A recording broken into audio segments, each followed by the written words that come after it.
वंदित्तु सर्वसिद्धे ध्रुवमचलमणोवमं गतिं पत्ते वोच्छामि समय पाहुळ मृण्मो सुध केवली भणिदम्। नमः समय साराय स्वानुभूत्या चकासते चित्स्वभावाय भावाय सर्वभावान्तरक्षिदे अनन्तधर्मणस्तत्त्वं पश्यन्ति प्रत्यगात्मना अनेकान्तमयी मूर्तिर्नित्यमेव प्रकाशताम्। समय सार ग्रंथाधिराज कौन सा अधिकार प्रारंभ हुआ अपना? आज बेटा जल्दी जल्दी। कौन सा अधिकार प्रारंभ हुआ? कर्ता कर्म अधिकार। अब मुझे बताइए जल्दी से, कर्ता किसे कहते हैं, कर्म किसे कहते हैं? बैठ जाओ बेटा। तुम्हारी वो कहाँ गई सीट? कर्ता किसे कहते हैं, कर्म किसे कहते हैं? जल्दी बताओ, पता है?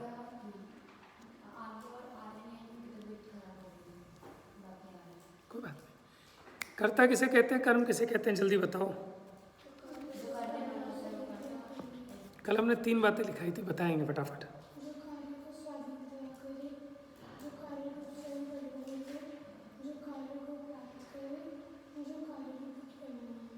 ठीक है, सब बातें एक ही हैं।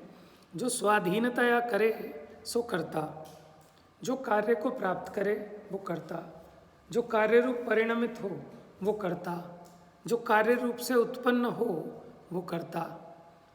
जैसे घड़ा, उसका कर्ता कौन है? घड़े का कुम्हार या मिट्टी? घड़ा एक कार्य है, उस कार्य का कर्ता कौन है? कुम्हार या मिट्टी? कैसे? अब सारी परिभाषाएं लगा के देखो। देखो, घड़े रूप कौन उत्पन्न हुआ? मिट्टी या कुम्हार? घड़े रूप कौन परिणमित हुआ? मिट्टी या कुम्हार? ठीक है, घड़े रूप दशा को किसने प्राप्त किया? कुम्हार ने या मिट्टी ने? समझ के बोलना, ठीक है। और कर्म किसे कहते हैं? कर्ता जिस भाव को प्राप्त करे अथवा कर्ता जिस भाव रूप परिणमित हो, कर्ता जिस भाव रूप से उत्पन्न हो। समझ में आया? यानी कर्ता माने जो करता है वो कर्ता, उस भाव को, और उसका जो भाव है वो कहलाता है कर्म। तो कर्ता कर्म की प्रवृत्ति 2 द्रव्यों में नहीं होती, एक द्रव्य में ही होती है। द्रव्य कर्ता और पर्याय उसका कर्म। क्योंकि कर्ता कर्म की प्रवृत्ति वहीं हो सकती है जहाँ व्याप्य व्यापकपना हो। क्या हो? व्याप्य व्यापकपना। तो द्रव्य व्यापक होता है कि व्याप्य होता है? व्यापक। उदाहरण दिया था, जैसे सूखी मिट्टी है, माने मिट्टी का पाउडर है, फिर गीली मिट्टी है, फिर मिट्टी का पिंड है, फिर घड़ा है। इन सब पर्यायों में कौन व्याप्त है? मिट्टी। तो मिट्टी हो गई व्यापक, क्योंकि सारी दशाओं में जो व्याप्त होता है उसे व्यापक कहते हैं। सब में व्यापक है ना, तो वो द्रव्य है, यहाँ मिट्टी है। और पर्याय उसका व्याप्य है, जिसमें द्रव्य व्याप्त होता है उसको कहते हैं व्याप्य। तो पर्याय हैं व्याप्य। ये मैंने लिखवा दिया था कल, आप मिल जाएगा, नोट कर लेना। चलिए अब हम अपनी बात को आगे प्रारंभ करते हैं। निकाल लिया आप लोगों ने कर्ता कर्म अधिकार?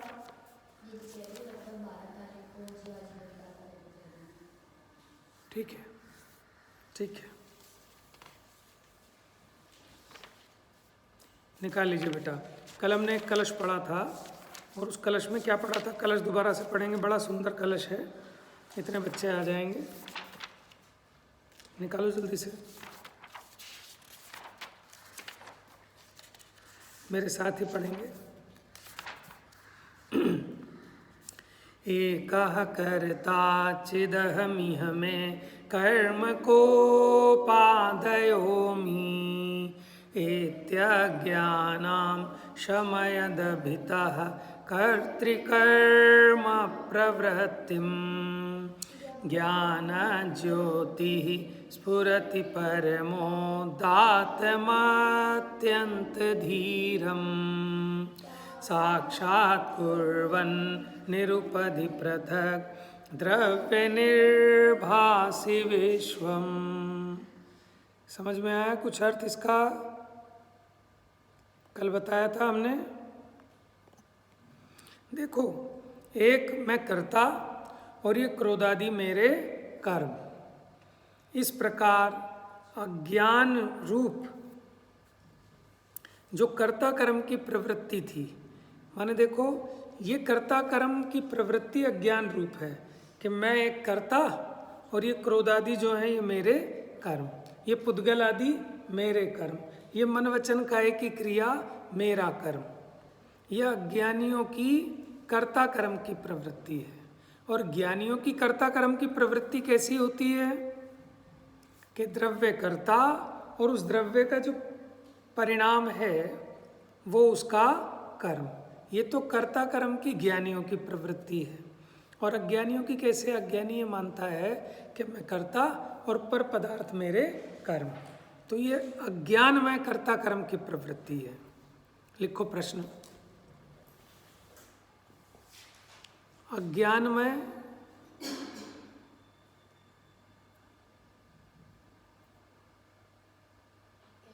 अज्ञानमय और ज्ञानमय कर्ता कर्म की प्रवृत्ति में क्या अंतर है?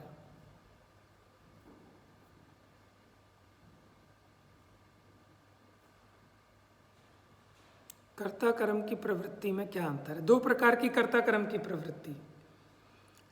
तो कौन सी निषेध करने लायक है? अज्ञानमय प्रवृत्ति, यानी मैं पर द्रव्य का करता हूं, यह अज्ञान रूप कर्ता कर्म की प्रवृत्ति है, क्योंकि एक द्रव्य दूसरे द्रव्य का कर्ता नहीं हो सकता। इसका आंसर आप अपने आप लिखेंगे। कल जो क्वेश्चन दिए थे आप में से किसने लिखे उसके आंसर? फिर आपको लिख पाओगे आप इसके बाद। अगर कल नहीं लिखे तो अब नहीं लिख पाओगे आप। ताज़ा ताज़ा जिस दिन होता है ना उसी दिन सेम डे लिखना चाहिए, ठीक है? फिर नहीं तो फिर आपको दोबारा सुनना पड़ेगा, तब आप लिखोगे। फिर डबल टाइम वेस्ट होता है ना आपका।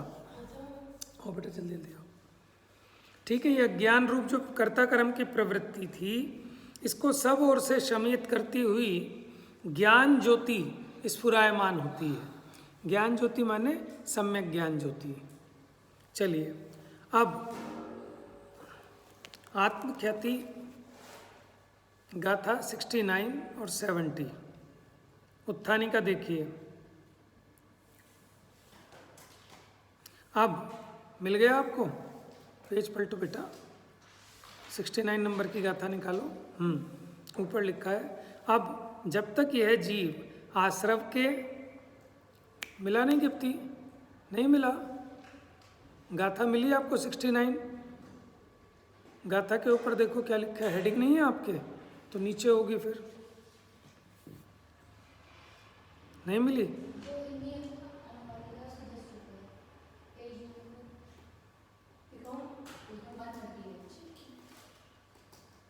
अब जब तक यह आश्रव के और आत्मा के विशेष को नहीं जाने, विशेष का अर्थ लिख लो इसी के ऊपर पेंसिल से। विशेष माने भेद, नहीं है पेंसिल? क्यों? हाँ ठीक है। जब तक नहीं जानता तब तक अज्ञानी रहता हुआ आश्रवों में स्वयं लीन होता हुआ कर्मों का बंध करता है। प्रश्न लिखो।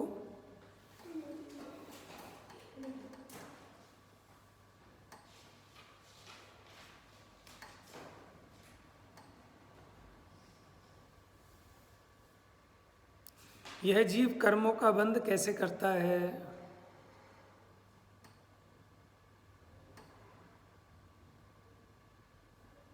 तो ये आंसर है इसका कि जब तक ये जीव आश्रव के और आत्मा के विशेष अंतर को नहीं जानता तब तक अज्ञानी रहता हुआ आश्रवों में स्वयं लीन होता हुआ होने से कर्मों का बंध करता है। आंसर इसी के ऊपर लिखा है। मिल गया आपको? लिख लोगे घर जाके? बेटा समझ में आया बच्चों? इसका आंसर है इस पे। ठीक है, अब इसको हम इन गाथाओं में समझेंगे। इस बात को हमने समझना है अब इन गाथाओं में, है ना, कि जीव को कर्म का बंध क्यों होता है? क्योंकि ये आश्रवों में लीन होता है। आश्रव क्या होते हैं? मोह राग द्वेष के भाव, ठीक है, इनमें लीन होता है। अब इनमें लीन क्यों होता है? अज्ञानता के कारण। कौन सी अज्ञानता? कि आत्मा में और आश्रव में भेद नहीं जानता। आश्रव और आत्मा न्यारे न्यारे हैं, उनका इसको जब तक भेद नहीं पता चलता तब तक ये उन पर द्रव्यों को अपना मानता है। और पर द्रव्य को अपना मानना, इसी का नाम है अज्ञान, मोह राग द्वेष। और तब तक उसको क्या होता है? फिर कर्म बंध होता है। अब इस बात को हम इन गाथाओं में समझेंगे। गाथा नंबर 69 पढ़ेंगे। जावण वेदि विशेषम तरम तु आदासवाण दोन्नम्पि अन्नानि तावदूसो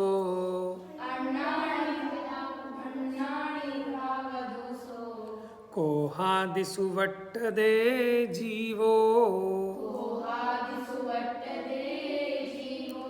जावण वेदि विशेषन्तरं दुआदासवाण दोन्नम्पि।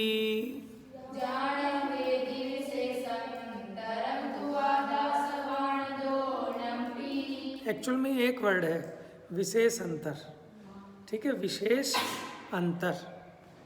जावण वेदी, वेदी माने जानना, वेदना। जावना माने जब तक नहीं जानता। देखो बेटा इधर विशेष अंतर किस किस में? आदासवाण, आदा माने आत्मा, आसवाण माने आश्रव। लिख लो उस पर पेंसिल से।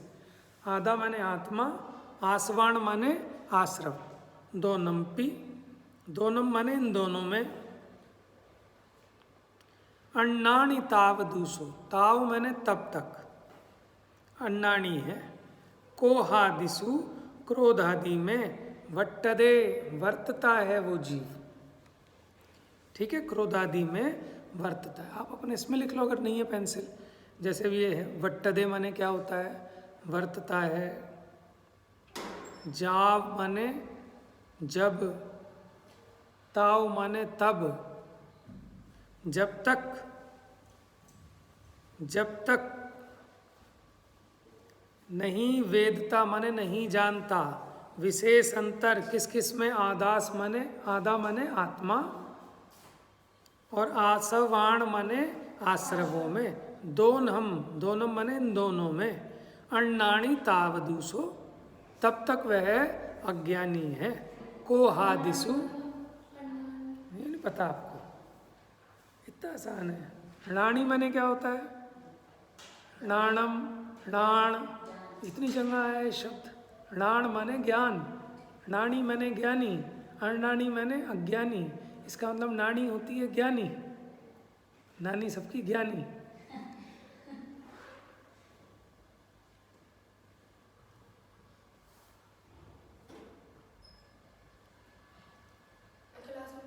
आजो बेटा आजो। आज छुट्टी मान गए सबके सब। किस किस की तबीयत खराब बता रहे हो? आर्या और क्या हो गया? बुखार है? एसी चल रहा है क्या?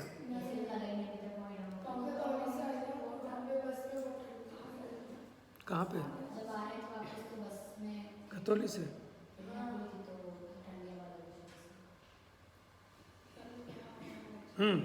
चलिए गाथा एक बार फिर से देखें। देखो बेटा फटाफट। जावण वेदि विशेषंतरम दुआदासवाण दोन्नम्पि। बोलो।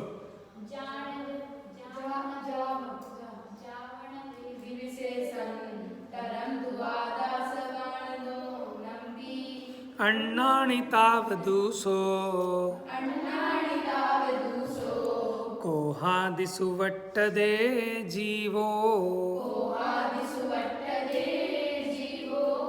फिर से बता रहा हूँ, अभी और तो कोई नहीं आ रहा ना। जावण वेदी, जाव मैंने जब, ना वेदी माने नहीं, वेदी माने जानता। विशेष अंतर, विशेष अंतर माने विशेष माने भी भेद होता है, अंतर माने भी भेद होता है। जब तक वो भेद नहीं जानता, किस किस का भेद नहीं जानता, छेड़ते रहोगे तो यही होगा। आप इसको उठा के रख दो, आप परेशान हो रहे हो उस वजह से। दोनों चीज़ें रख दो, उतार के रखना, उतार के रख दो।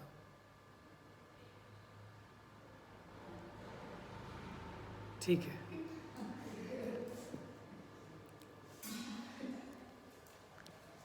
समझ में आ रहा है? जाव न वेदी विशेषंतरम, किस किस का? आदा माने और आसवण माने आश्रव, दो नम्पी, इन दोनों में जब तक भेद नहीं जानता, अन्नाणी तावधु, तब तक वह अज्ञानी है। तावधु माने तब तक। सो कोहादिसु, कोहादिसु क्या है? क्रोध आदि में। वट्टदे माने वर्तता है, परिणमता है। कौन? जीवो। ठीक है। अब यहाँ कह रहे हैं कि जब तक ये आत्मा, आश्रव में और आत्मा में जो विशेष अंतर है, जो बहुत भेद है, उस भेद को नहीं जानता, तब तक वो अज्ञानी है। और अज्ञानी है इसलिए वो क्या करता है? क्रोध आदि में वर्तन करता है। क्रोध आदि क्यों उत्पन्न होते हैं? जब पर पदार्थ को इष्ट अनिष्ट मानते हैं तो क्रोध आदि उत्पन्न होते हैं ना।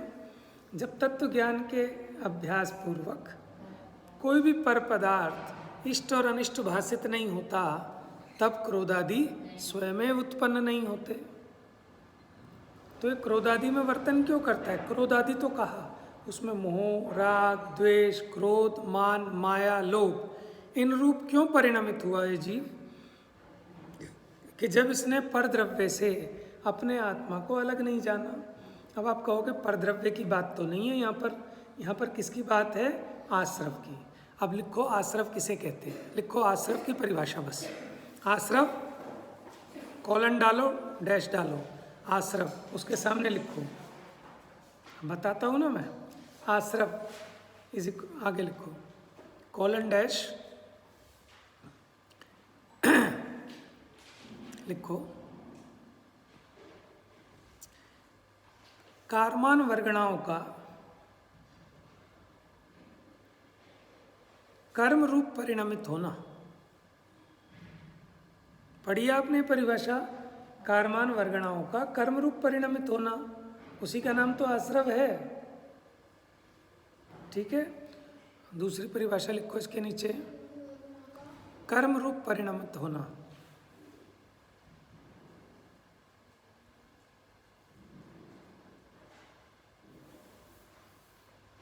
दूसरी परिभाषा लिखो, कर्मों का आना। दूसरी परिभाषा ये है ना, कर्मों का आना। ठीक है। तीसरी परिभाषा लिखो,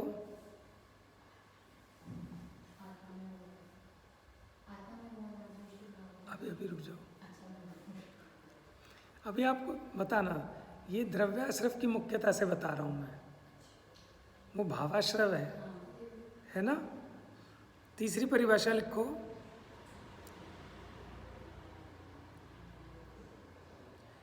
काय वांग मनः कर्म योगः, काय वांग मनः कर्म योगः स आश्रव। 7वें अध्याय में, कौन से अध्याय में? अब इसका अर्थ भी बताओ कोई।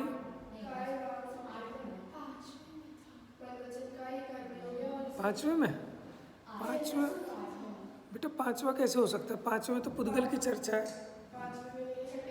आप खुद सोचो, पहले 4 अधिकारों में जीव की है, पांचवें में अजीव की है, छठे में आश्रव की है ना। तो छठे में होगा फिर,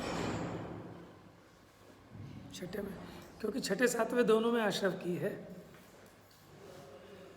हाँ, क्या लिखा? काय वांग मनः कर्म योगः स आश्रव। समझ गए क्या मतलब है इसका? बताओ अनिमेषा।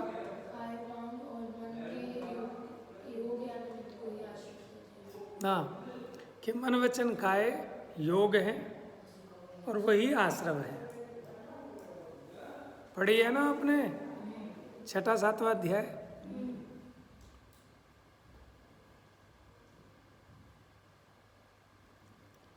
तो काय वांग मनः कर्म, कर्म माने क्या है वहाँ पर? कर्म का मतलब ये 8 कर्म नहीं है, उसका कार्य।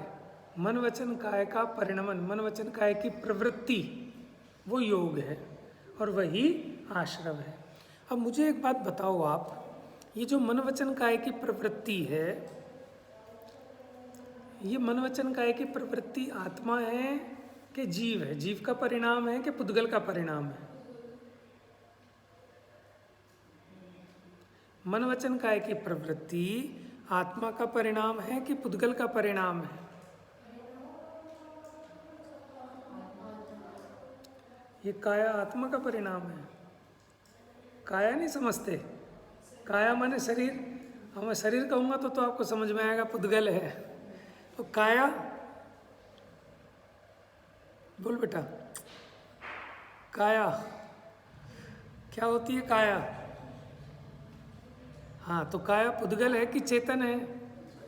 तो किसका परिणाम है फिर ये? इतना क्यों डर रहे हो और घबरा रहे हो? वचन भाषा, ये भाषा वर्गणा का परिणमन है, और मन मनोवर्गणा का परिणमन है, ये भी तो पुद्गल है ना। जैसे कारमान वर्गणा पुद्गल है, ऐसे मनोवर्गणा, भाषा वर्गणा, आहार वर्गणा, आहार वर्गणा से काया का निर्माण होता है, भाषा वर्गणा से वचनों का निर्माण होता है, मनोवर्गणा से मन का निर्माण होता है। ठीक है, वो भी पौद्गलिक है। बात समझ में आ रही है आपको? देखो मेरे पास 2 तरीके हैं। एक तो मैं सामान्य आपको बताऊँ, आपको बहुत आसान लगेगा, कुछ है ही नहीं, तो इतनी सी बात है, हो गई कंप्लीट। क्योंकि जब तक ये जीव आश्रव और आत्मा में भेद नहीं जानता, तब तक ये अज्ञानी रहता है और ये क्रोधादि रूप परिणमित होता है। समझ लो। लेकिन अगर हम इसके तत्व को समझना चाहते हैं कि आप इस लायक तो हो जाओ ना, किसी को समझा सको इसका रहस्य, तो हम कोशिश उस अपेक्षा से कर रहे हैं, इसलिए लेट चल रहा है। नहीं तो अब तक तो 10 गाथा हो जाती 2 दिन में है। तो देखो, ये जो आश्रवों की परिभाषा हमने लिखवाई, ये द्रव्य आश्रव की मुख्यता से। इसके साइडों में जहाँ आपने परिभाषा लिखी है ना, ऐसे एक लाइन डाल के आप लिख लो द्रव्य आश्रव। और भाव आश्रव की तो आपको पता ही है, आत्मा का मोह राग द्वेष रूप परिणमित होना, ये भाव आश्रव है। अब ये जो गाथा लिखी है ना, ऊपर जो लिखा है, जावण वेदी विशेषंतरम तु आदास वाणम दोन्नम्पी, तो वहाँ आश्रव वो द्रव्याश्रव की बात है। पहली लाइन में जो आश्रव कहा ना, वो द्रव्याश्रव, उसके ऊपर लिख लो द्रव्याश्रव। और नीचे जो क्रोधादि लिखा, ये भावाश्रव हो गया। कि जीव को भावाश्रव क्यों होता है? एक प्रश्न लिखो, प्रश्न लिखो, जीव को भावाश्रव क्यों होता है? अर्थात जीव को भावाश्रव क्यों होता है, अर्थात जीव क्रोधादि रूप क्यों वर्तता है? गाथा में से प्रश्न बन रहे हैं। क्या लिखा?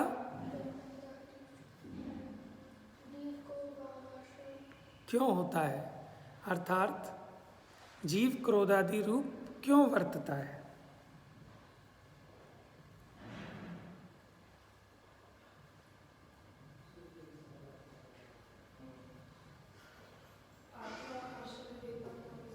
यस, आंसर लिखो, आंसर अपने आप लिख लेना। देखो मैं बता देता हूँ। जीव को आश्रव क्यों होता है? क्योंकि आत्मा और आश्रव में विशेष अंतर को नहीं जानता, इसलिए अज्ञानी रहता है। ये क्या करता है? वो आश्रव हैं तो अपने से भिन्न, पुद्गल द्रव्य हैं, ठीक है, पुद्गल का परिणाम है, लेकिन उसको अपना परिणाम मानता है। क्यों मानता है उसको अपना परिणाम? क्योंकि इसको उनके लक्षणों का ज्ञान नहीं है।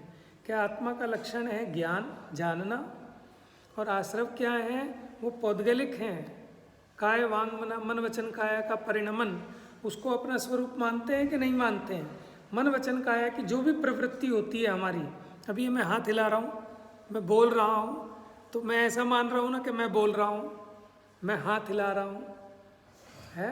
ये जो मनोवचन काय की चेष्टाएं हैं, इसमें क्या मानते हैं हम कि यही मैं हूँ, जबकि वो काय वांग मनः उसका जो कर्म है वो योग है और वही आश्रव है।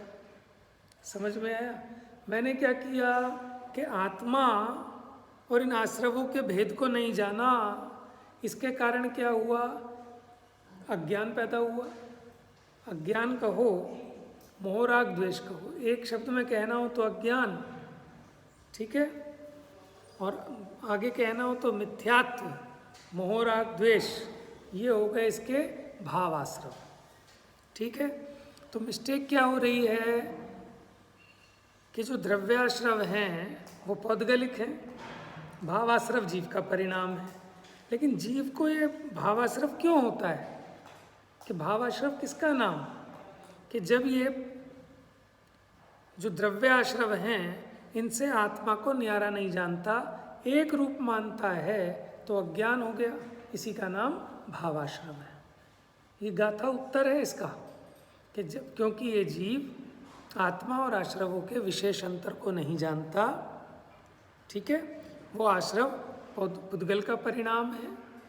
आश्रव आत्मा से न्यारे हैं, भिन्न हैं, लेकिन उनको आत्मा का ही स्वरूप मानता है, इसलिए अज्ञानी रहता है, इसलिए क्रोध आदि में वर्तन करता है, इसलिए इसको भावाश्रव होता है। आंसर लिख लोगे? चलिए, गाथा का तो वैसे ज़्यादातर सार निकल गया, अब पढ़ते हैं आगे। ठीक है, टीका पढ़े, एक बार इसका पद्यानुवाद भी पढ़ लेते हैं। पढ़िए। रे आत्म आश्रव का जहाँ तक भेद जीव जाने नहीं, क्रोधादि में स्थिति होए है अज्ञानी ऐसे जीव। गाथार्थ देखिए। जीव जब तक आत्मा और आश्रव इन दोनों के विशेष अंतर को नहीं जानता, इन्होंने इसका अंतर क्या किया? विशेष का मतलब होता है भेद, अंतर का मतलब अंतर, कि इनके अंतर और भेद को नहीं जानता। एक भेद का मतलब ना रहस्य भी होता है। लिख लो आप, लिखो। भेद इज इक्वल टू भिन्नता इज इक्वल टू रहस्य। ऐसे अनेक अर्थ होते हैं भेद के। घर का भेदी लंका ढाए, समझ गए? घर का भेदी माने नहीं, इसमें रहस्य वाला, कि भैया अपना भेद नहीं देता है किसी को। कैसे 100 में से 100 नंबर ले आया, कौन सी किताब से इसने पढ़ाई की, ये किसी को अपना भेद नहीं बताता। भेद माने रहस्य, समझ गए? क्या लिखवाया था मैंने? ठीक है, इज इक्वल टू विशेष, क्योंकि विशेष को भेद भी कहते हैं। बात समझ में आ रही है? और अंतर का मतलब तो आप समझते हो। अंतर के भी दो अर्थ होते हैं। एक अंतर का मतलब अंदर भी होता है, देखा जब अपने अंतर में, ठीक है, अंतर्दृष्टि, अंतर ध्यान। अंतर का मतलब एक अंदर भी होता है, और अंतर मतलब डिफरेंस भी होता है। प्रभु तेरे मेरे अंतर को अविलंब निरंतर से भर दो। पढ़ा है ना? प्रभु तेरे मेरे अंतर को, यानी डिफरेंस को, निरंतर से भर दो। तो निरंतर का एक दूसरा अर्थ होता है कंटिन्यू। कंटिन्यूटी को कहते हैं निरंतर, कि बिना अंतर के, बिना गैप के। और एक अंतर मैंने होता है डिफरेंस। आपके और मेरे बीच में जो डिफरेंस है, उस डिफरेंस को दूर कर दो, उसका नाम है निरंतर। चलो, हाँ, तो जीव जब तक आत्मा और आश्रव इन दोनों के अंतर और भेद को नहीं जानता, तब तक वह अज्ञानी रहता है। तो अगर हमें अज्ञानी नहीं रहना, तो क्या करना पड़ेगा? आत्मा और आश्रव के अंतर को, भेद को जानना पड़ेगा। अब भेद की चर्चा हमने यहाँ ऐसे की कि आत्मा आश्रवों से भिन्न है कि अभिन्न है, ये बताओ। प्रश्न लिखो, आत्मा आश्रवों से भिन्न है या अभिन्न, इस भेद को बताएं। भेद को ब्रैकेट में लिख लेना, रहस्य को। या अभिन्न, इस भेद को, इनके भेद को, भेद में ब्रैकेट में लिख लेना रहस्य। यहाँ भेद से मेरा अभिप्राय रहस्य भी है। इनके भेद को स्पष्ट करें। बताओ भैया, इनके भेद को स्पष्ट करें। आत्मा आश्रवों से भिन्न है या अभिन्न है, इनके भेद को स्पष्ट करें। Very good. अब इसमें आपको रहस्य समझाना पड़ेगा। हमने रहस्य की बात पूछी है ना, कि अगर हम द्रव्याश्रवों की अपेक्षा देखें, आंसर में लिख लो द्रव्याश्रव भावाश्रव की अपेक्षा, इसका आपने आंसर लिखना है कि अगर हम द्रव्याश्रवों की अपेक्षा देखें तो वो पौद्गलिक है, पुद्गल का परिणाम है, तो वो तो आत्मा से भिन्न है। लेकिन अगर हम भावाश्रव की बात करें, जीव का मोह राग द्वेष रूप परिणाम, तो उस रूप तो जीव ही परिणमित होता है, लेकिन वो भी जीव का स्वभाव नहीं है, विभाव है। तो ये आपको रहस्य भी पता लग गया जीव और आश्रवों का। यही चर्चा चलेगी 3, 4, 5 गाथाओं में। हाँ,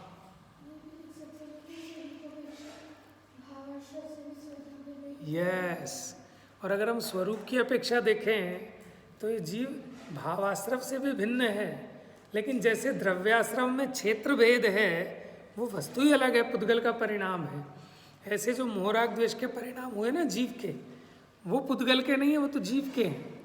तो ये हमने आपको भेद भी बता दिया इसका। थोड़ा ज़्यादा हाई लेवल जा रहा है मुझे लग रहा है आपके हिसाब से। चलो, मतलब ये पूरे 5-6 गाथाओं में ये पूरा रहस्य था जो मेरी 2 क्लासेस में आ गया। कल मैंने कुछ पारिभाषिक शब्दों का खुलासा कर दिया था और आज कुछ रहस्य को समझा दिया कि क्या ये अज्ञानी क्यों हो रहा है, कि है तो पुद्गल का परिणाम, लेकिन उसको क्या मान रहा है, अपना परिणाम। कर्ता कर्म अधिकार क्यों लिखना पड़ा आचार्य को? कल लिखवाया था ना क्वेश्चन, बताओ आंसर। भाई जीवाजीव अधिकार में इसकी जीव की अजीव में एकत्व मत बुद्धि की मुख्यता से कथन था। अब ये तो इसको समझ में आ गई कि जीव माने पुद्गल मैं नहीं हूँ, मेरा नहीं है, लेकिन वो कहता है ना सही मेरा, लेकिन मैं कर्म बंद तो करता हूँ ना। प्रश्न लिखो, इस तरह से लिखना पड़ेगा आपको कि ना सही मैं पुद्गल मैं नहीं हूँ, पुद्गल मेरा नहीं है, ठीक है, लेकिन ये मैं अपनी अज्ञानता से कर्म बंद तो करता हूँ, कर्मों को नष्ट तो करता हूँ, कर्मों की निर्जरा तो करता हूँ कि नहीं करता हूँ, है? इसको स्पष्ट करना पड़ेगा। क्यों नहीं करता? कि कर्म पौद्गलिक हैं। क्या कहा? कि जीव कर्म बंद करता है या नहीं, स्पष्ट करें।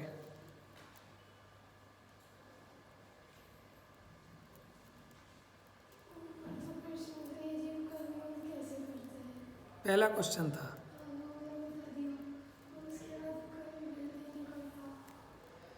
इसको हम ऐसे फ्रेम कर लेते हैं फिर कि जीव कर्मों को बांधता है, कर्मों की निर्जरा करता है। लिखो, जीव कर्मों का आश्रव बंध संवर निर्जरा मोक्ष करता है। जीव कर्मों का आश्रव कोमा बंध कोमा संवर कोमा निर्जरा कोमा मोक्ष करता है। ठीक है, आश्रव कोमा बंध कोमा संवर कोमा निर्जरा कोमा मोक्ष करता है।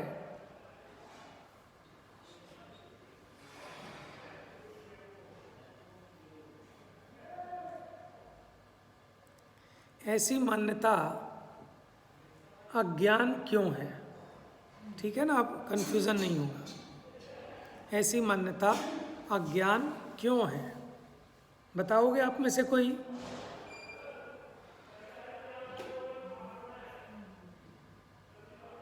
अच्छा आप बताओ, कर्म जो है वो जीव का परिणाम है कि पुद्गल का परिणाम? ये तो सबको पता है ना, पौद्गलिक है, कारमान वर्गणाओं से निर्मित है। तो जीव पुद्गल के परिणाम रूप तो नहीं होता, ठीक है।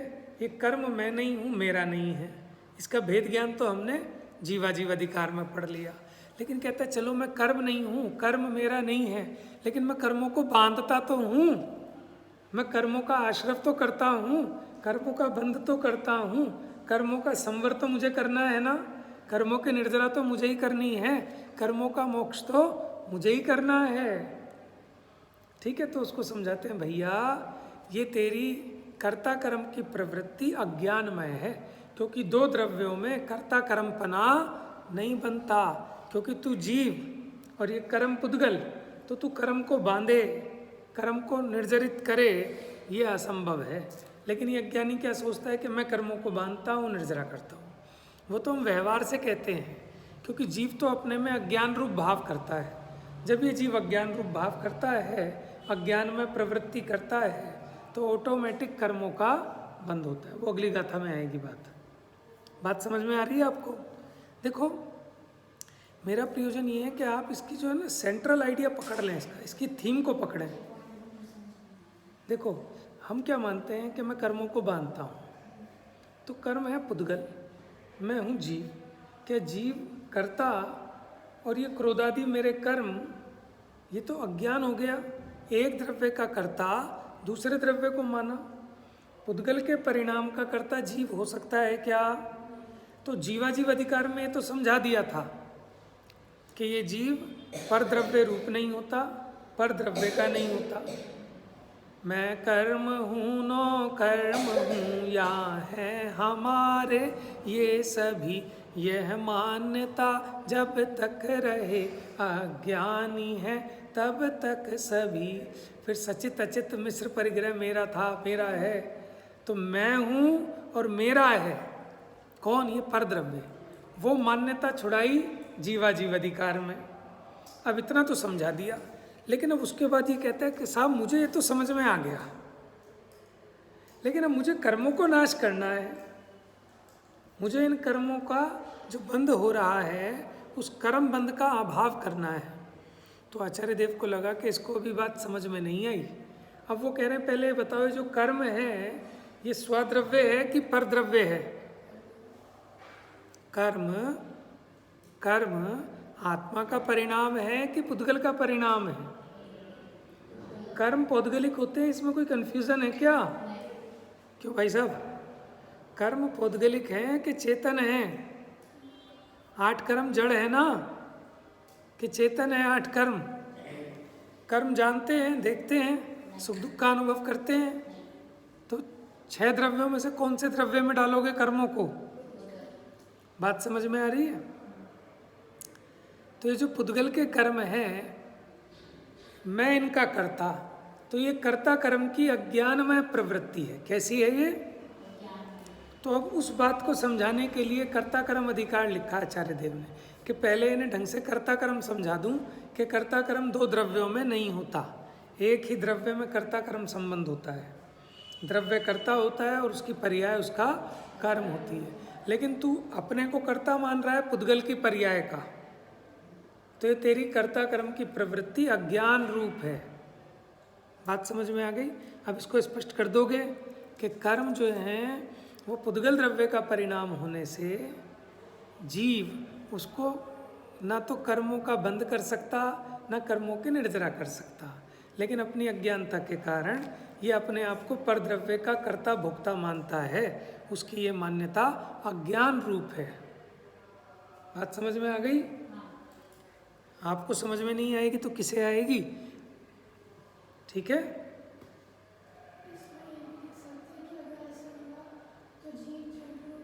हाँ पीछे गाथा में पढ़ा ना कि अगर माने वो परिणाम उसका बने तो जीव अजीव बने, अरे है ना, उपयोग लक्षण जाना सर्वज्ञ ने। जीव का लक्षण क्या देखा? उपयोग। अगर ये जीव अजीव को करे तो ये अजीव बन जाए। फिर वहाँ एक फार्मूला आया था, जो जिसका होता है वह वही होता है।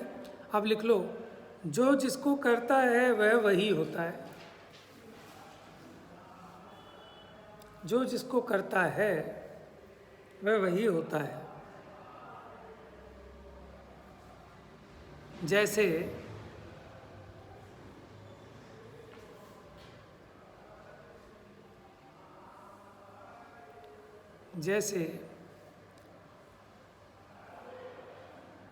मिट्टी घड़े को करती है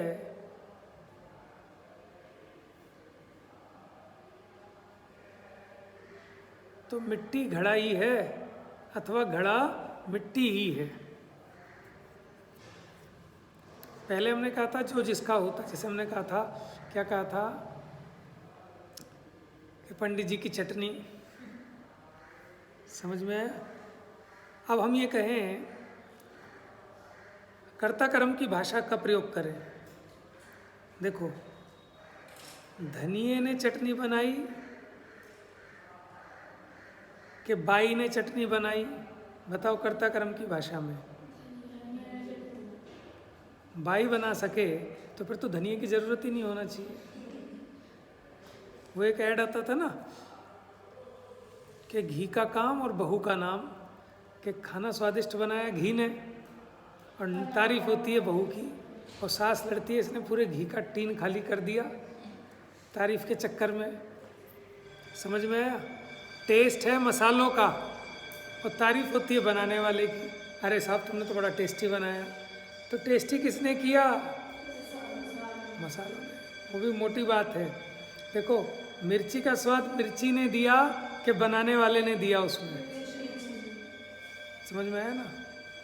जैसे आपका भोजन बनाया और आप बनाने वाले को कहो कि आंटी आज तो आपने जो है चटनी बड़ी खट्टी कर दी। आंटी ने कर दी कि नींबू ने कर दी? चटनी को खट्टा किसने किया, आंटी ने कि नींबू ने? समझ में आया? तो ये कर्ता कर्म की भाषा है कि जो जिसका करता है वो वही होता है। जैसे मिट्टी ने घड़े को किया तो घड़ा मिट्टी ही है। अगर हम ये कहते हैं कि कुम्हार ने घड़ा बनाया तो घड़ा कुम्हार रूप होना चाहिए था, लेकिन घड़ा कुम्हार रूप नहीं है, घड़ा मिट्टी रूप है। यानी हम ये समझाना चाहते हैं कि कर्ता कर्म वही होता है जहाँ एक द्रव्य बना हो, एक द्रव्य दूसरे द्रव्य का कर्ता। इस पूरे चैप्टर में यही चर्चा चलेगी। ठीक है, अभी हम शुरू में मेहनत कर लेंगे ना तो फिर हमारी गाड़ी एक्सप्रेस वे में भागेगी एकदम, फिर कुछ नहीं बचेगा ज़्यादा मेहनत करने को।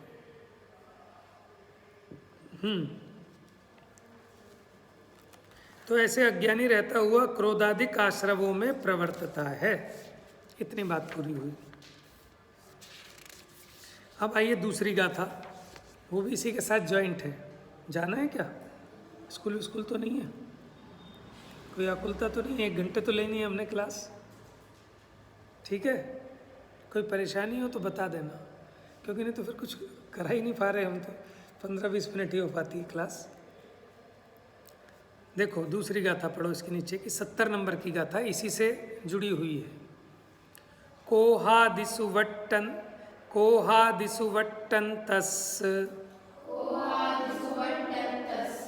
तस्य कम्मस्य संचो होदी। दोबारा पढ़ो, संचरो कहाँ है? संचो। जीवस्सेवं बंधो भणिदो खलु सव्वदर्शी। अब ये सव्वदर्शी पहले बहुत आया था गोमट सार में, बताओ इसका अर्थ। हाँ, सर्वदर्शी माने सर्वज्ञ। ठीक है, सर्वज्ञ ने कहा कोहादिसु वट्टंतस्, कि अब जब क्रोधादि में वर्तता है, क्योंकि पीछे कहा था ना कि क्रोधादि में वर्तन करता है कौन? अज्ञानी। अज्ञानी क्यों? क्योंकि वो आत्मा और आश्रवों के भेद को नहीं जानता। तो वो अज्ञानी क्या करता है? क्रोधादि में वर्तता है। अब आगे कहते हैं अब जब क्रोधादि में वर्तता है, माने वो मोहराग द्वेष रूप परिणमित होता है, तो क्या होता है? तस् उसको कम्मस संचयो होदी। संचय माने संचय होता है उसको। किसका संचय होता है? कर्म संचय होता है, नहीं कर्म का बंध होता है। किसको होता है कर्म का बंध? अज्ञानी को। माने जो क्रोध आदि भाव रूप परिणमित हुआ, अब उसको क्या हुआ? उससे कर्म का बंध हुआ। जीवस्सेवम बंधो भणिदो। तो इस प्रकार से जीव को बंध होता है। भणिदो माने कहा है, खलु माने नियम से, सर्वदर्शी ही, सर्वज्ञ देव ने ऐसा कहा है। सब सर्वदर्शी होता है, लेकिन जो सर्वदर्शी है वो सर्वज्ञ है।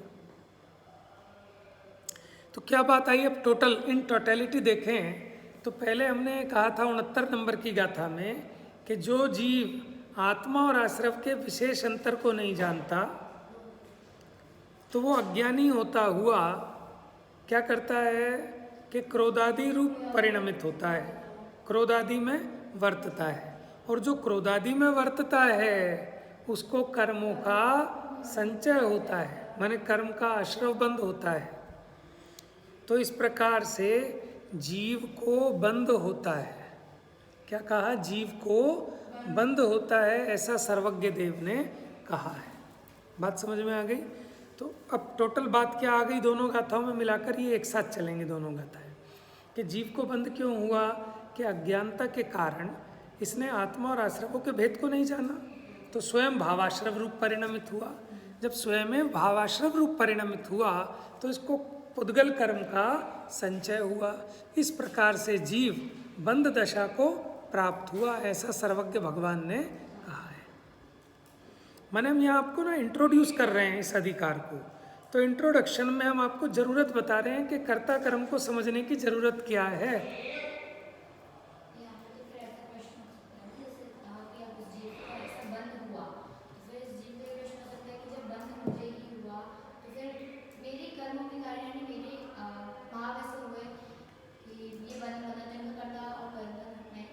Very good. देखो प्रश्न आपको समझ में नहीं आया होगा अभी, लेकिन मैं भाव समझ गया। क्या पूछना है कि आपने तो कहा था कि जीव कर्म बंध को नहीं कर सकता, मैं कर्म को बांधता हूँ, यही तो अज्ञानता है, क्योंकि कर्म पुद्गल का परिणाम है, मैं उसका कर्ता कैसे हो सकता हूँ। लेकिन आप यहाँ कह रहे हो कि इस प्रकार जीव बंध को प्राप्त होता है, यही प्रश्न है ना आपका। तो देखो जीव जो बंध को प्राप्त हुआ, वास्तव में तो जीव अपने मोह राग द्वेष आदि से बंधा है। किससे बंधा है? अपने अज्ञान से बंधा है, ठीक है। और बाहर में उसको जो कर्म का आश्रव हुआ, उस होने की प्रोसीजर बताई कि ऐसा नहीं कि कर्म को पकड़ के इसने बांध लिया। तो निमित्त पने कहते हैं कि जीव ने कर्म बांधा। बताओ मुनिराज ने कर्मों का नाश किया क्या?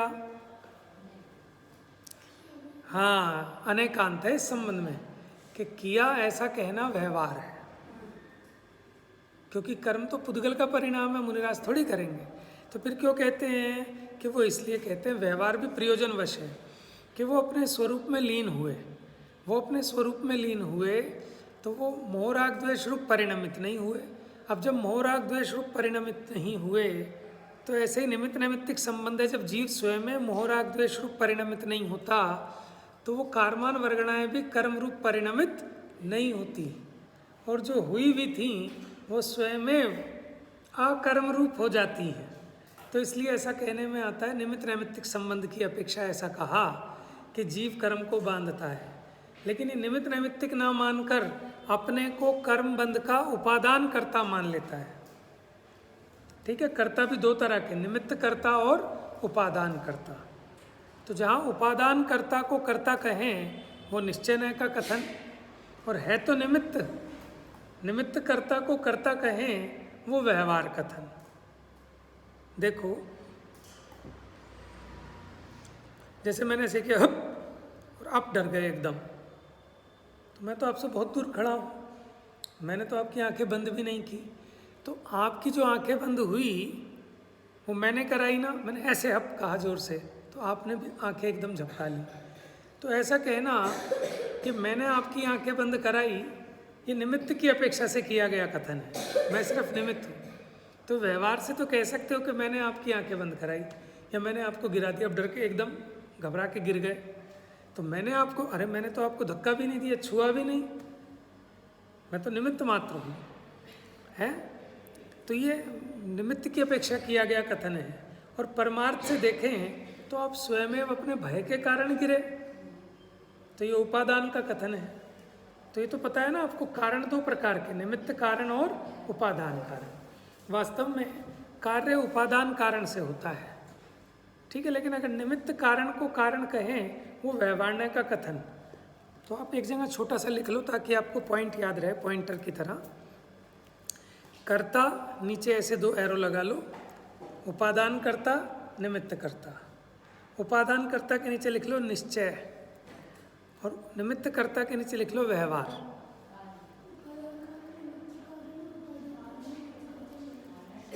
अंतर कुछ नहीं, वो तो भाषा कहने की बात है। जब हम कारण की अपेक्षा से कहें, देखो जो कर्ता होता है ना, वो कारण होता है। जैसे मैंने आपको धक्का दिया, ठीक है, तो आपके गिरने का कारण कौन? मैं, निमित्त की अपेक्षा। और आपके गिरने का कारण कौन? आपका स्वयं का इम्बैलेंस होना, ठीक है, कारण पूछा। कर्ता की अपेक्षा कि मैंने आपको गिराया, तो मैं आपके गिराने का कर्ता, मैं कर्ता और आपका गिरना ये कार्य। समझ में? ये निमित्त की अपेक्षा किया गया कथन है, ठीक है। जिनवाणी में कभी निमित्त की मुख्यता से वर्णन मिलता है, कभी उपादान की मुख्यता से। तो उपादान की मुख्यता से जो कथन किया वो यथार्थ समझना, कारण समझना। निमित्त की मुख्यता से किया गया कथन वो उपचार कथन है, व्यवहार कथन है, ठीक है। तो अब आपने जो प्रश्न किया कि बंधता है, तो यहाँ बंधता किससे है? अपने अज्ञान से बंधता है, लेकिन मानता काहे से है? कि कर्म से बंधा हूँ। लेकिन आगम में लिखा है कि कर्म से बंधा है, वो व्यवहार की अपेक्षा कहा, निमित्त की अपेक्षा, क्योंकि दोनों बातें हैं। जीव मोहराग द्वेष रूप अपने परिणाम से बंधा है, और उस समय इसको कर्मों का एक क्षेत्रावगाही संबंध भी है। निषेध हम ये कर रहे हैं कि एक द्रव्य दूसरे द्रव्य के परिणाम को कर नहीं सकता। ये तो अभी गहरी शास्त्रीय बात चल रही है, लेकिन अगर हम भेद विज्ञान की बात देखें तो हमें अपने पूरे जीवन के कार्यकलाप में लगाना है कि हमारी जो काया की चेष्टाएं होती हैं, हमारी जो वचन की चेष्टाएं हैं, काया की तो सबसे स्थूल है, सारी पौद्गलिक क्रियाएं हैं, लेकिन हम उन सारी क्रियाओं में ऐसी अनुभूति करते हैं कि मैं करता और ये मेरा कर्म। कि साहब मैंने सुबह उठ के घर में झाड़ू लगाई, मैंने सुबह उठ के बर्तन मांजे, मैंने खाना बनाया, मैंने खाना खिलाया, है ना, मैंने ये किया, मैंने वो किया। अब आप सोचो, आत्मा ये पुद्गल का काम कर सकता है कि नहीं कर सकता? व्यवहार से कहो कोई दिक्कत नहीं है, निमित्त की अपेक्षा कहो तो मिथ्यात्व तो नहीं है। लेकिन आप निमित्त, आपको कहाँ दिख रहा है कि मैं निमित्त हूँ? आप तो यही मानते हो, और मैं थक गया, कितना काम करूँगा, मैं कोई नौकर हूँ क्या? समझ में आया? माने पत्नी काम कर करके थक जाए सुबह से रात तक, तो वो क्या कहती है, मैं क्या नौकर हूँ? क्यों? कि उसको ऐसा क्यों लग रहा है, ये थकान क्यों हो रही है? अपनी अज्ञानता से। और वहाँ जीव ज्ञान भाव रखे तो ज्ञानी को थकान भी नहीं होगी। थकान काहे से होती है? विकल्पों से होती है। बच्चे 4 घंटे खेल लें, थकते नहीं हैं, और हम इन्हें ना उतने काम करा लें कि बेटा जाओ ऊपर जाओ जीने में, और वहाँ छत पे सुखा के आओ पापड़ और लेके आओ नीचे, जाओ ये गेहूँ सुखाई आओ ले आओ। 4 चक्कर लगा लिए हमारे कहने से तो थक के पड़ जाएंगे। और अपनी मर्जी से ऊपर नीचे भागम भाग करते रहें 50 बार तो थकते नहीं हैं। तो थकते काहे से हैं? अपने विकल्प से थकते हैं, अपने अज्ञान से थकते हैं। देखो शरीर मेरे से भिन्न है, मैं आत्मा इससे नहीं आ रहा हूँ। अब इसका दर्द मेरा दर्द लग रहा है अज्ञानता से, ठीक है। देखो जैसे आपको प्रिय कौन है अपने घर में सबसे प्रिय? मम्मी। सब कोई मम्मी होती है। अब आपकी मम्मी को कोई गाली दे दे, आपको दूर दर्द होएगा कि नहीं होएगा? हो सकता है मम्मी से ज़्यादा आपको हो जाए। समझ में आया? तो गाली दी है मम्मी को, दर्द हो रहा है आपको कि मोह के कारण। समझ में आया? अच्छा चलो इस उदाहरण को थोड़ा सा चेंज करते हैं। एक माँ है, उसका प्यारा सा छोटा सा नूनू सा बच्चा है, ठीक है। अब कोई आया, उसने उस नूनू बच्चे को ऐसे उठाया और 2 चांटे मार दिए उसके मुंह पे, ठीक है। अब मम्मी को ऐसा लगेगा कि जैसे मेरे को ही मार दिए, ठीक है। अथवा किसी ने मारा नहीं, लेकिन वो बच्चा एकदम बेड से लुढ़क गया और उसके चोट लग गई, वो बच्चा रो रहा है, ठीक है। चलो रो भी नहीं रहा, वो बच्चा हंस रहा है, खेल भी रहा है, ठीक है। गिर गया, थोड़ी बहुत चोट लगी, लेकिन फिर भी हंस रहा है। अब वो बच्चा तो हंस रहा है, लेकिन माँ को बड़ा दर्द हो जाता है। अरे अरे क्या हो गया, क्या हो गया, अरे बड़ा दर्द हो गया, इसको डॉक्टर के यहाँ चेकअप करा के आएंगे, कहीं कोई हड्डी वड्डी ब्रेक ना हो गई ना हो। अरे चोट लगी है बच्चे को, और बच्चे से ज़्यादा दर्द होता है माँ को। जैसे हम मान लो अभी आप वो फीलिंग शायद नहीं कर पाओ, हम पेरेंट्स हो गए तो हम फील कर पाते हैं। बच्चा भले कहे ना कहे, लेकिन अगर उसको मान लो बीमारी है, उसके पेट में दर्द है, तो उसके जितना दर्द होता है उसके माँ बाप को उससे ज़्यादा होता है। समझ में आया? तो ये दर्द कहाँ से आ रहा है बताओ आप? समझ में आ रही है आपको बात? और अगर हम वहाँ भेद विज्ञान करें तो फिर दर्द का कोई काम नहीं है, मोह के कारण है, मोह को मिटाओ। ऐसे ही हम ये कह रहे हैं कि आपके शरीर में जो दर्द हो रहा है, आप उसके ज्ञाता हैं, आप उस दर्द को जानते हैं, लेकिन आप अपनी अज्ञानता से भोग रहे हैं कि शरीर मेरा और इसमें जो ऐसा परिणमन हुआ मुझको अनिष्ट लग रहा है, तो दुख मानता है। हर जगह जहाँ अपना भाव नहीं होता ना, वहाँ हमें कलेश लगता है, और जहाँ अपना भाव होता है वहाँ हमें आनंद लगता है। बात समझ में? जब हम छोटे थे, हम अपने पापा से जिद करते थे, पापा उठो उठो चलो घूमने चलेंगे, मेरे को साइकिल चलानी है, ये करना है वो करना है, तो हमें तो आनंददायक लगता था। अब हमारी सिचुएशन चेंज हो गई, अब हमारा बच्चा हमको कहे पापा उठो मेरे साइकिल चलाने चलना है, चलो मेरे साथ खेलने चलो, बाहर चलो, यहाँ चलो, तो हमें बोझा लगता है कि जिस चीज़ में पहले हमको आनंद लगता था, अब उस चीज़ में हमें कष्ट क्यों लगने लगा? कि अगर वो क्रिया आनंददायक थी तो आज भी लगनी चाहिए। मान्यता चेंज हो गई ना। तो ऐसे ही आप समझना, कभी किसी काम करने में, शारीरिक फिजिकल मेहनत करने में कोई थकान वकान अपने को होनी नहीं चाहिए। मेरा काम जानने का है, जानने में कैसी थकान, लेकिन मैं ऐसा अज्ञानता से मानता हूँ कि आज मैंने इतनी मेहनत की। आप वैसे नहीं थकोगे।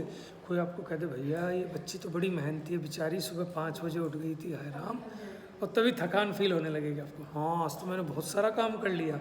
एक गाथा आएगी इसमें ध्यानाविष्ट पुरुष की, भूताविष्ट और ध्यानाविष्ट,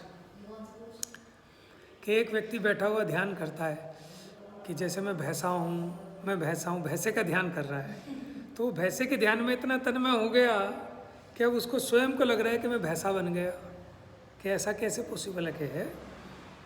जब आप बच्चे एक्शन मूवी देखते हैं ना, जब हम छोटे थे, एक्शन मूवी बड़ी अच्छी लगती है बच्चों को।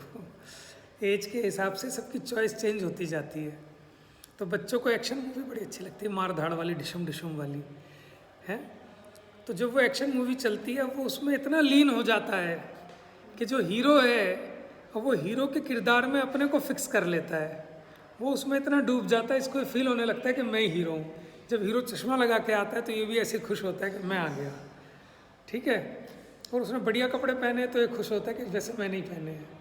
और वो ठुकाई कर रहा होता है ना हीरो, तो इसको जोश आता है कि मैं ही ठुकाई कर रहा हूँ। और एक उसके मुंह पे गुस्सा लग जाता है तो इसको और गुस्सा आता है, मारूंगा। समझ में आया? तो इसका नाम है ध्यान, तन्मयता। बेटा आप क्या क्या कारीगरी में बैठ गए हो यार, इतनी बढ़िया बात चल रही है, आप समझोगे ही नहीं। आप जब इस भाव में जुड़ोगे नहीं तो आपको मज़ा नहीं आएगा। तो ऐसा होता है कि नहीं होता है कि हम उसमें तन्मय हो जाते हैं, इसका नाम है ध्यान।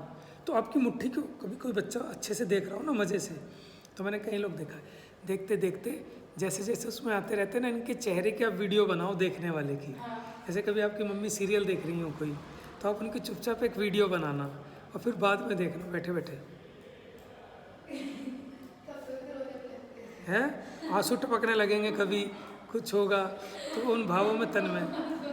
मैंने एक दिन इसको देखा, एक कोई सीरियल देख रहा था और देख के ऐसे मुस्कुराया जा रहा। ऐसा क्यों हुआ कि उसमें अपने आप को तन्मय कर लेते हैं, तो उसके सुख दुख के भोक्ता हो जाते हैं। तो ये सुख दुख कहाँ से आने लगा? कि जब हम उसमें तन्मय हो गए। तो ऐसे शरीर अपने से भिन्न है, लेकिन हम अपनी अज्ञानता के कारण इसमें तन्मय हो रहे हैं, हम इसके एक पने रूप मान रहे हैं, इसलिए दुख होता है। और जब हम भेद ज्ञान करें, माने किसी को पीड़ा हो, कष्ट हो, तो वहाँ भेद ज्ञान कराते हैं, भेद का विचार कराते हैं। तो जब भेद ज्ञान करते हैं तो उसका कष्ट मिटने लगता है। देखो ये कमजोरी है हमारी, क्योंकि जब हम जितना अभ्यास करेंगे उतनी अपने आत्मबल बढ़ेगा, जिसको हम कहते हैं ना अनंत बल। अनंत भगवान के अनंत बल प्रकट हुआ। अभी हमारा बल बड़ा ढक रहा है हमारी अज्ञानता से, हमारी पुरुषार्थहीनता से, क्योंकि हम पुरुषार्थ भी नहीं कर रहे। देखो पता तो है, जानना एक बात है और उसका निर्णय होना। पहले तो जान तो लिया हमने कि शरीर भिन्न है, फिर हमें कष्ट क्यों हो रहा है कि जान तो लिया, लेकिन अभी निर्णय हुआ है कि नहीं हुआ। निर्णय होना, और निर्णय होने के बाद भी उसमें स्थिरता होना। अब मुनिराज को वैसी स्थिरता है तो उनको उस जाति का कष्ट नहीं होता, क्योंकि उनके 3 कसाय चौकड़ी की कसाय भी मिट गई, 3 कसाय चौकड़ी का अभाव हुआ, इसलिए उनको वैसा कष्ट नहीं होता। अभी अपने को जितनी कषाय शेष हैं उतना दर्द होता है। कभी आप लोगों के फोड़ा हुआ? कभी? भाग्यवान हो, जिसको हुआ वो जानेगा। फोड़े में क्या होता है कि पस पड़ जाती है, जिसको मवाद कहते हैं। तो जितनी जितनी पस पड़ती है उतना अधिक अधिक दर्द होता है। अब डॉक्टर ने मवाद निकाल दी तो थोड़ा दर्द कम हो जाता है, डेली जाके निकलवानी पड़ती है फिर उसमें से मवाद, चीरा लग के। तो क्या होता है कि जितनी मवाद होती है, वाइट वाइट मवाद हो जाती है ना उसके अंदर, कट लगा के वो निकालते हैं फिर फोड़े में से पिचका पिचका के। जब वो मवाद बाहर निकलती है तो फिर दुख कम होता है, फिर कष्ट दूर होता है, क्योंकि वो मवाद शरीर में चीसती है, माने वो एक दर्द पैदा करती है निरंतर। तो जितनी जितनी वो कसाय है उतना उतना कष्ट होता है जीव को। जिसकी कसाय कम हो गई कष्ट कम हो गया, मवाद कम हो जाएगी कष्ट थोड़ा कम हो जाएगा, मवाद बढ़ जाएगी कष्ट बढ़ जाएगा। ऐसे ही जिसके अज्ञान कसाय तीव्र हैं वो तीव्र दुखी है, जिसके कम है वो कम दुखी है। तो इसलिए तो टोडरमल जी ने लिखा, जिनको दुखी नहीं होना हो वे कसाय नहीं करें। अपनी कसायों से ही तो दुखी होते हैं। आपका प्रवचन होना था वहाँ, किसका? तुम्हारा होना था, अब नहीं हो पाया। आपको दुख हुआ कि नहीं हुआ इस बात का? सच बताओ। हाँ वो एक अलग बात है। अगर आपकी इच्छा होती कि मेरा होना चाहिए तब आपको दुख होता। तो दुख कहाँ से होता? क्योंकि आपको उस तरह की इच्छा थी। इच्छा का मतलब कैसा है? तो जिसके जितनी ज़्यादा इच्छा है वो उतना ज़्यादा अधिक दुखी है। लिख के रख लेना जीवन में बात हमेशा, और इसका भेद विज्ञान करना, विचार करना, ठीक है? तो इसलिए जिसके इच्छाएं कम हैं वो कम दुखी है, जिसके इच्छाएं ज़्यादा हैं वो ज़्यादा दुखी। आप देख लो अमीरों के बच्चे दुखी रहते हैं, क्योंकि उनकी जितनी मर्जी उनको खिलौने मिल जाए फिर भी उनकी इच्छाएं पूरी नहीं होती। और गरीब का आदमी, गरीब का बच्चा, वो घर की वो कटोरी लेके उसका वो ढोलक बना लेता है, थाली चम्मच बचा के खुश हो जाता है बस, क्योंकि माँ बाप ने दिलाना तो है नहीं, तो उसकी इच्छाएं भी लिमिटेड रहती हैं, तो वो कम दुखी है। समझ में आया? अमीरों के बच्चे रूसते ही रहते हैं, नाराज़ी हुए रहते हैं, हर चीज़ तोड़ फोड़ करते रहते हैं, फेंकते रहते हैं माँ बाप से। उनके घर में रोआराट मची रहेगी, क्यों? उनकी तृष्णाएं बहुत अधिक हैं। और गरीब का बच्चा, उसको पता है कि मिलना ही नहीं है ही नहीं है, तो उसकी इच्छाएं एक लिमिटेड हो जाती है। तो ये आप अपने ऊपर भी लगाना कि हम जितनी ज़्यादा इच्छाएं करते हैं, देखो संयोगों का मिलना और नहीं मिलना वो तो पुण्य पाप के अधीन है। आप इच्छा नहीं करें तो भी चीज़ मिल जाए, कई बार आप इच्छा भी करें तो नहीं मिले। समझ में आया? देखो उदाहरण ख्याल में आया इसलिए आपको दे रहा हूँ, क्योंकि मेन प्रयोजन है आपको भाव भासना होनी चाहिए। देखो माने हमारा एक मित्र था और उसकी शादी वादी होनी थी, तो उसने इतनी लड़कियां देखी और रिजेक्ट कर दी कि मैं तो सबसे सुंदर लूँगा, सबसे बढ़िया, सबसे इंटेलिजेंट, सबसे पढ़ी लिखी, सब एकदम ठीक है। अब वो रिजेक्ट करता चला गया, करता चला गया, करता चला गया, ठीक है। 40 साल का हो गया, अब कोई नहीं मिले। वो हाथ जोड़ के कहता है भाई साहब कहीं भी शादी करा दो, अंधी बहरी लंगड़ी लूली काड़ी जैसी हो करा दो। तो उसको मिली वो इतना लंबा, वो लड़की इतनी गिट्ठी, ठीक है, वो कोरा, वो बिल्कुल काली, ये पढ़ा लिखा, वो बिल्कुल अनपढ़। अब बताओ क्या करेगा? कर सकता है कोई कुछ? कि संयोग जो मिलने हैं वो तो भाग्य प्रमाण मिलेंगे, लेकिन आप सुखी दुखी होने के लिए आप स्वतंत्र हो। समझ में आया? सुखी दुखी होना ये आपकी मान्यता पे डिपेंड करता है। सामग्री से सुख दुख नहीं होता, संयोगों से सुख दुख नहीं होता। सुखी दुखी होने का संबंध अपनी अज्ञानता से है। अगर आप अज्ञानी हैं, कसाय आपकी तीव्र है, तो आप दुखी हैं। देखो पुराने समय में कोई किसी से कोई दिखाता नहीं था, पसंद नहीं कराता था। माँ बाप गए रिश्ता पक्का करिए, पता ही नहीं, क्योंकि घूंघट रहता था, किसी को पता ही नहीं कोई कैसा है क्या नहीं है। लेकिन सब खप जाते थे, किसी को लगता ही नहीं था। अच्छा भाई बताओ, डॉक्टर साहब एक उदाहरण देते हैं कि आप बीवी के लिए तो कहते हो कि साहब ढूंढ के छांट के लाऊंगा, और फिर भी जो मिलनी होती है वो मिलती है। लेकिन आपकी मम्मी के 2 दांत ऐसे बाहर हैं, बिल्कुल काली हैं, आप वो भी तो ढूंढ के लाते हैं मम्मी, क्या वो अपने हाथ में है? लेकिन आज तक किसी को विकल्प नहीं उठता। कोई ये नहीं सोचता कि मेरी मम्मी कुरूप है कि सुरूप है। क्यों? ये मैटर ही नहीं करती, वात्सल्य है बस। मम्मी मतलब आप सोचो, कभी आपको ऐसा भाव आया कि मेरी मम्मी लंबी है कि गिट्ठी है, मोटी है कि पतली है, गोरी है कि काली है? क्यों? वो चीज़ मैटर ही नहीं करती। तो हम ये कह रहे हैं सारे सुख दुख का संबंध अपनी सोच से है। बात समझ में आ गई? तो उसी प्रकार ये जो बंधा है ना जीव, ये कर्मों से बंधा है, ये तो कहना व्यवहार है। ये अपनी अज्ञानता से, अपनी कसाई से बंधा है। जो माँ अपने बच्चे के लिए दुखी हो रही है, वो अपने मोह से। आज उसका मोह टूट जाए, दीक्षा लेके चली जाएगी, काहे का दुख है? ठीक है।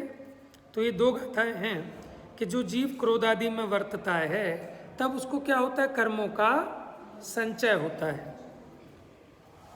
तो सर्वज्ञ ने ऐसा कहा है कि नियम से इस प्रकार ये जीव बंधन को प्राप्त होता है। चलिए इसकी टीका पढ़ते हैं, फिर पूरा करते हैं इसको।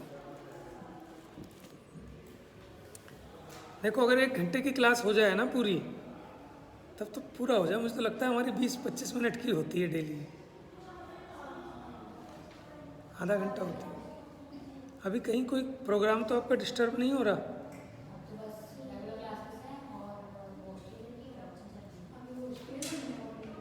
चलिए देखिए, फिर टीका पढ़ लेते हैं ताकि ये 2 गाथाएं तो कंप्लीट हो जाएंगी। हाँ, पढ़ेगा कोई? चलो मैं ही पढ़ता हूँ। जैसे ही है आत्मा, समझना जरा 1 मिनट। जैसे ही है आत्मा जिनके तादात्म्य सिद्ध संबंध है, तादात्म्य सिद्ध संबंध अंडरलाइन कर लो। तादात्म्य सिद्ध संबंध क्या होता है? तादात्म्य तत् आत्ममय। इसका विच्छेद करके लिखो, तत् जमा आत्म जमा मय, तत् आत्ममय, तादात्म्य। हाँ बिल्कुल, द्रव्य और पर्याय में तादात्म्य संबंध है। जो मैंने व्याप्य व्यापक बताया था ना आपको, कि जहाँ व्याप्य व्यापक होता है वहीं तादात्म्य संबंध होता है। समझ गए आप?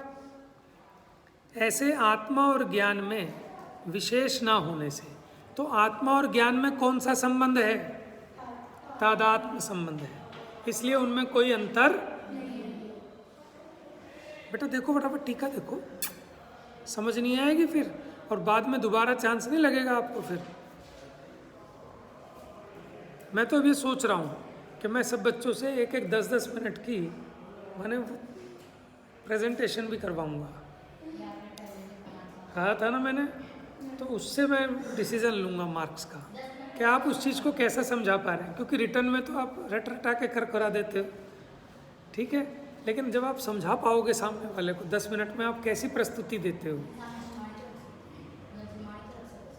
बिल्कुल चिनवानी सामने होगी। हमने तो कहा था आजकल, अब ये समय आ गया कि ओपन बुक एग्ज़ाम होते हैं, तो आपके सामने रखोगे, लेकिन आपको कैसे समझा पाओगे आप उस चीज़ को। और नीचे से मैं प्रश्न करूँगा, आप यहाँ बैठोगे, मैं नीचे बैठूँगा, दीदी भी बैठेंगी, जिसको जैसे वाइवा कहते हैं ना, फाइनल। नहीं तो उसमें पूछेंगे आप कैसे कह रहे हो तादात्म्य से संबंध नहीं है, क्या होता है। चलो, तादात्म्य से संबंध समझ में आ गया। मिट्टी और घड़े में तादात्म्य संबंध है कि नहीं? कुम्हार और घड़े में अच्छा, उस घड़े के अंदर हमने दूध रखा है, तो दूध और घड़े में कौन सा संबंध है? संयोग संबंध है ना, तादात्म्य संबंध। समझ गए? तादात्म्य तत् आत्ममय, जो उस मई हो उसे कहते हैं तादात्म्य। तो आत्मा और ज्ञान में कौन सा संबंध है? इसलिए आत्मा और ज्ञान में अंतर नहीं है, उनके भेद को ना देखता हुआ। तो क्योंकि उन दोनों में भेद नहीं है, निशंकतया ज्ञान में आत्मपने से प्रवर्तता है।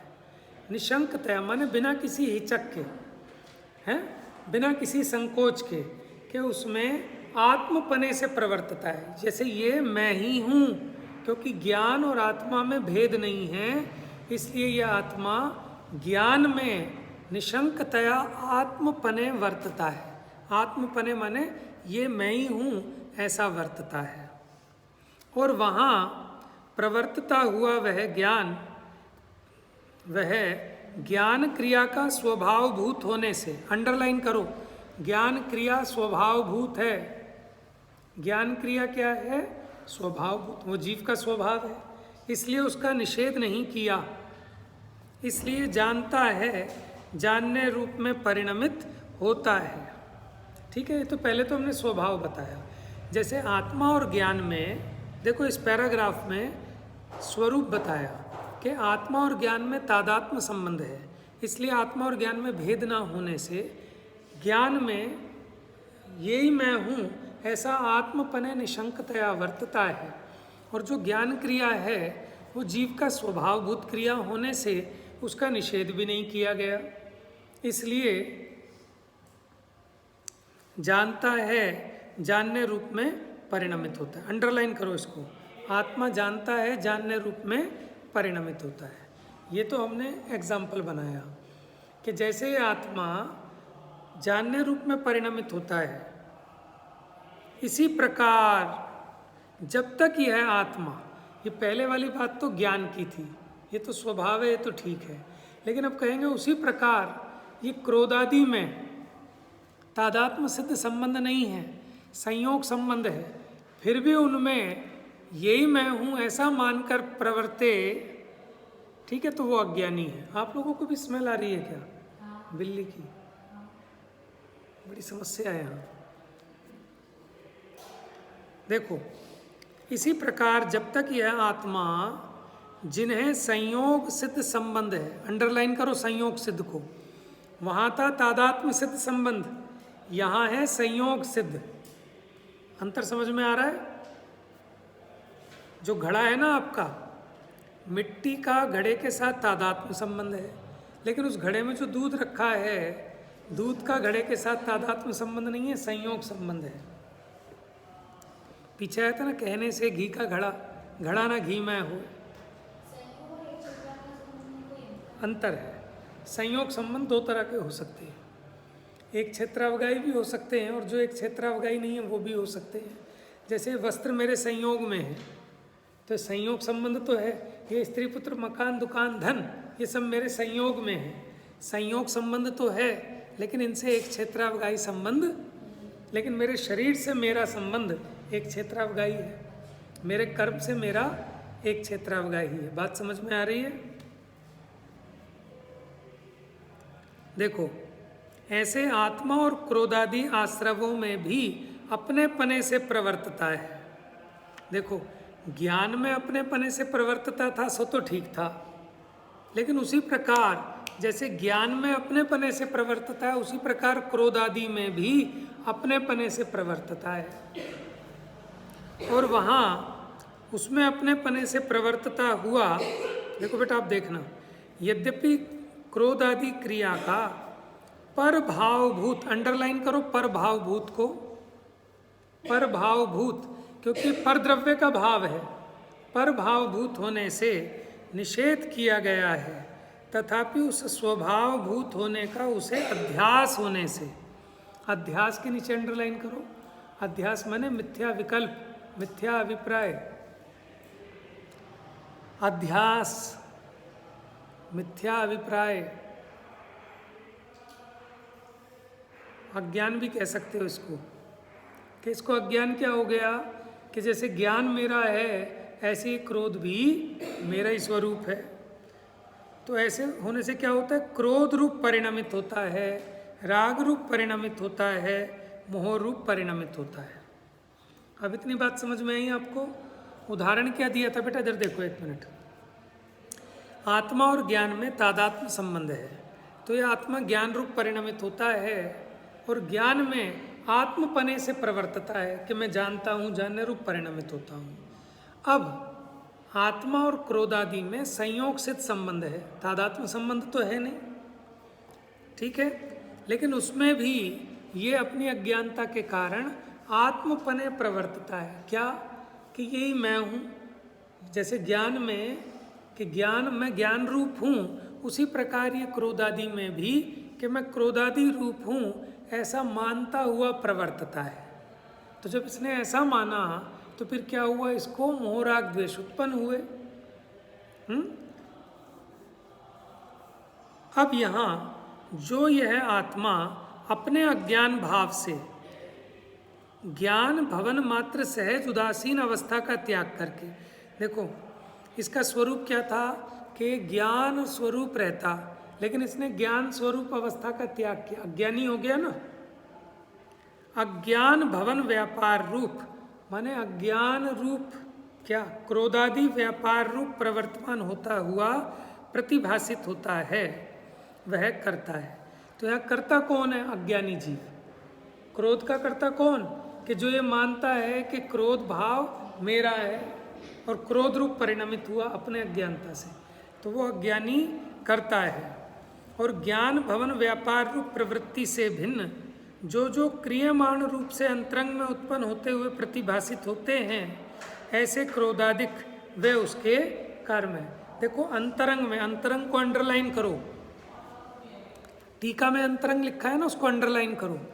अंतरंग का मतलब हो गया भाव क्रोध की बात है, समझ में है? यहाँ भाव कर्म की बात आ गई। देखो दो प्रकार के क्रोध, एक तो द्रव्य आश्रय, जो मैंने कहा था मन वचन काया की क्रोध रूप प्रवृत्ति, वो तो पुद्गल का परिणाम है। लेकिन अंतरंग में जो होते हुए क्रोध आदि हैं, ये जीव का भाव है। तो इसने क्या किया, पुद्गल के क्रोध आदि को अपना स्वरूप माना, इसलिए इसके भीतर में क्रोध आदि उत्पन्न हुए।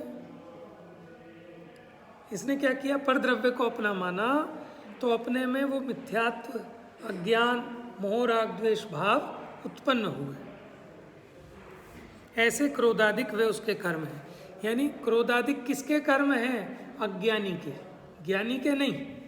यानी अज्ञानी कर्ता और क्रोधादिक उसके कर्म। और ज्ञानी कर्ता, तो ज्ञानी का कर्म क्या है? ज्ञान भाव। ज्ञानी का कर्म क्या है? ज्ञान भाव। और अज्ञानी का कर्म क्या है? क्रोधादि भाव, अज्ञान भाव। इस प्रकार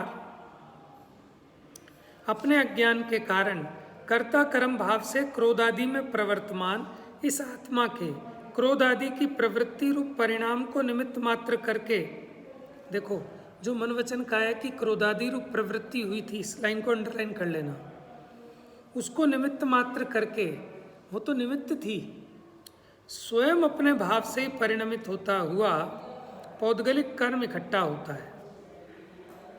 देखो जीव ने अपने में क्रोध भाव किया, तो उसके कारण क्या हुआ, वो ऑटोमेटिक कर्म आकर इकट्ठा होता है।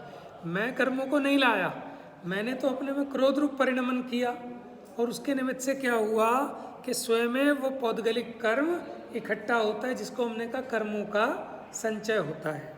इस प्रकार जीव और पुद्गल का परस्पर अवगाह जिसका लक्षण है एक क्षेत्रावगाह, ऐसा संबंध रूप बंध सिद्ध होता है। तो यह बंध की सिद्धि की कि जीव को कर्म का बंध कैसे हुआ, कि अज्ञानता से हुआ। अज्ञानता क्या थी कि बता दिया आत्मा और आश्रमों में भेद नहीं जाना, इसलिए स्वयं क्रोधादि रूप परिणमित हुआ, उसके कारण कर्म का बंध हुआ। अब वो बंध कौन सा हुआ? संयोग वाला बंध हुआ है, एक क्षेत्रावगाह वाला बंध हुआ है कि कर्म आत्मा रूप नहीं हो गए। ये अंडरलाइन कर लेना, परस्पर अवगाह, परस्पर अवगाह माने एक क्षेत्रावगाह, ऐसा बंध सिद्ध हुआ। अनेकात्मक होने पर भी एक प्रभावपना होने से जिसमें से इतरेतराश्रय दोष दूर हो गया, ऐसा वह बंध कर्ता कर्म की प्रवृत्ति का निमित्त जो अज्ञान उसका निमित्त है। इतरेतराश्रय दोष को अंडरलाइन करो और इसको आप कल लिख के लाएंगे। इतरेतराश्रय दोष क्या होता है पता है आपको? कि ये उसके आश्रित और वो उसके आश्रित और वो उसके आश्रित और वो उसके आश्रित, अथवा कि चलो मैं आपको घर छोड़ाऊँ, रात बहुत हो गई, अकेले कैसे जाओगे, तो मैं आपको घर छोड़ने गया, फिर आपने कहा अरे रात बहुत है, आप अकेले कैसे जाओगे, चलो मैं आपको छोड़ाऊँ। फिर मैंने आपको कहा कि आप अकेले कैसे जाओगे अंधेरे में, मैं आपको छोड़ाऊँ, फिर आप मुझे छोड़ने आ गए।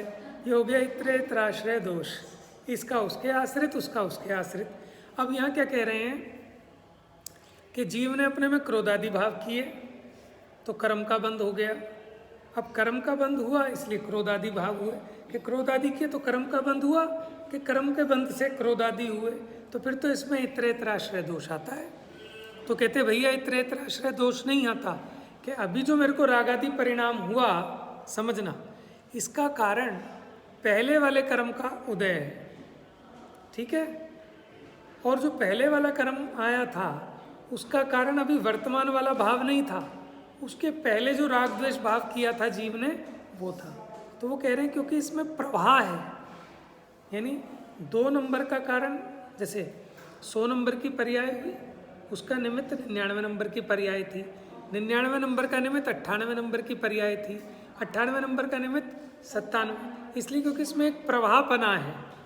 अच्छा, दोष कब खड़ा होता कि हमने कहा 99 नंबर वाली ने 100 नंबर के कारण किया और 100 नंबर वाली ने 99 नंबर, तो वो उसके कारण, वो उसके कारण, वो उसके कारण, वो उसके कारण, तो ये होगा इतरेतराश्रय दोष। तो देखो क्या लिख रहे हैं, अनेकात्मक होने पर भी एक प्रवाहपना होने से, क्योंकि ये तो अनादि से चला आ रहा है, एक प्रवाहपना कि जीव अपने में भाव करता है, कर्म का आश्रय बंद होता है, फिर कर्म का उदय आता है, फिर जीव अपने में भाव करता है। तो ऐसा अनादि से होने पर भी जिसमें से इतरेतराश्रय दोष दूर हो गया है, ऐसा वह बंध कर्ता कर्म की प्रवृत्ति का निमित्त जो अज्ञान, उसका निमित्त है। कौन है उसका निमित्त? बंध, कर्म बंध, जो जीव को कर्म बंधा ना। आप कहोगे साहब क्या करें, कर्म का उदय है, मिथ्यात्व कर्म का, इसलिए हमको अज्ञान हो रहा है। तो हम कहेंगे कि मिथ्यात्व कर्म क्यों बंधा, कि हमने अज्ञान किया इसलिए मिथ्यात्व कर्म बंधा। तो अज्ञान क्यों हुआ, कि साहब मिथ्यात्व कर्म का उदय इसलिए अज्ञान हुआ। तो कहेंगे इसमें तो दोष आ रहा। नहीं, दोष नहीं आ रहा। क्यों? कि अभी जो अज्ञान हुआ इसका निमित्त जो मिथ्यात्व कर्म है, उस मिथ्यात्व कर्म का निमित्त उसके पहले किया गया अज्ञान भाव था, और उसके पहले वो जो अज्ञान भाव हुआ था उसका निमित्त वो पीछे वाले कर्म का उदय था।